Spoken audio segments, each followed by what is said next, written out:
Je m'étais déjà insurgé contre des expressions comme antisémitisme, misogynie, xénophobie, etc. Parce que dès qu'on parle de ces questions, on est automatiquement considéré comme hostile. Là, c'est une sorte de terrorisme intellectuel évident. Dès que j'essaye d'analyser ce qu'est une femme, je deviens ipso facto, en quelque sorte, misogyne. RAS, il n'y a rien à voir, circuler. Parler du judaïsme de façon acceptable est presque impossible. Parce que il y a toujours un angle qui fait problème, tout simplement. Alors on ne peut pas en parler. Si on dit qu'ils sont comme tout le monde, ça ne va pas. Si on dit qu'ils sont spéciaux, ça ne va pas non plus, etc., etc., etc. Donc, la question est de savoir si on a le droit de parler de ces sujets. Alors, on revient au débat que j'ai lancé tout à l'heure, savoir qu'il y a des sujets comme ça. Il n'est pas bon d'aborder, de divulguer, de diffuser, parce que ça choque des populations. Celles qui sont concernées et celles qui ne le sont pas, mais qui se sentent interpellées par ce qu'on en dit.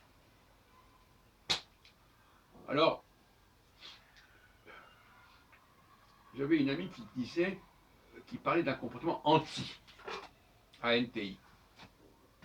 quand on est anti, eh bien forcément, c'est un procès d'intention si on veut, forcément, c'est insupportable parce que on va essayer de déséquilibrer l'objet, la personne concernée, l'objet de notre étude. Et il est très facile, dès qu'on commence à déterminer, à délimiter le champ d'un phénomène, de dire ah mais oui, mais aussi de le limiter.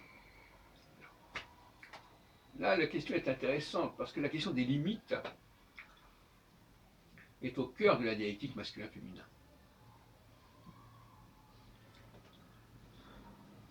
Au commencement, on est dans l'illimité.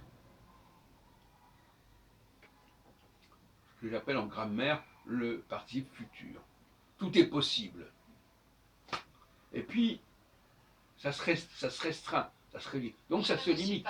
Pourriez-vous reformuler la question ? Et ça se définit. Le mot définition vient bien de la notion de limitation.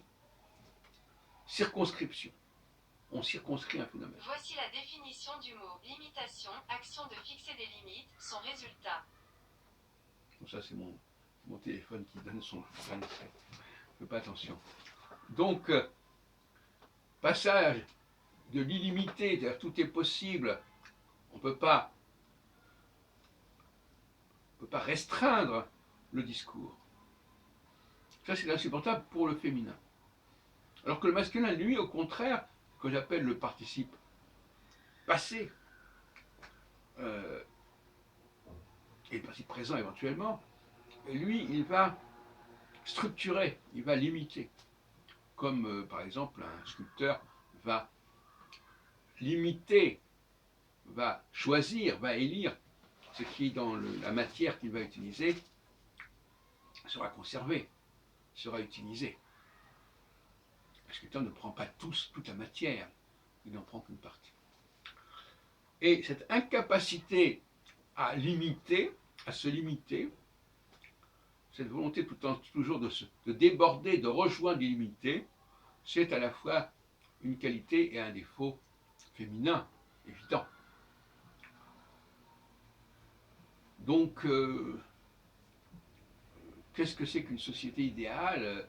À mon avis, c'est une société qui accepte les différences entre les différentes populations, les différents groupes, et les formes de complémentarité qui peuvent exister. Et le fait de limiter, de définir, ne devrait pas être diabolisé.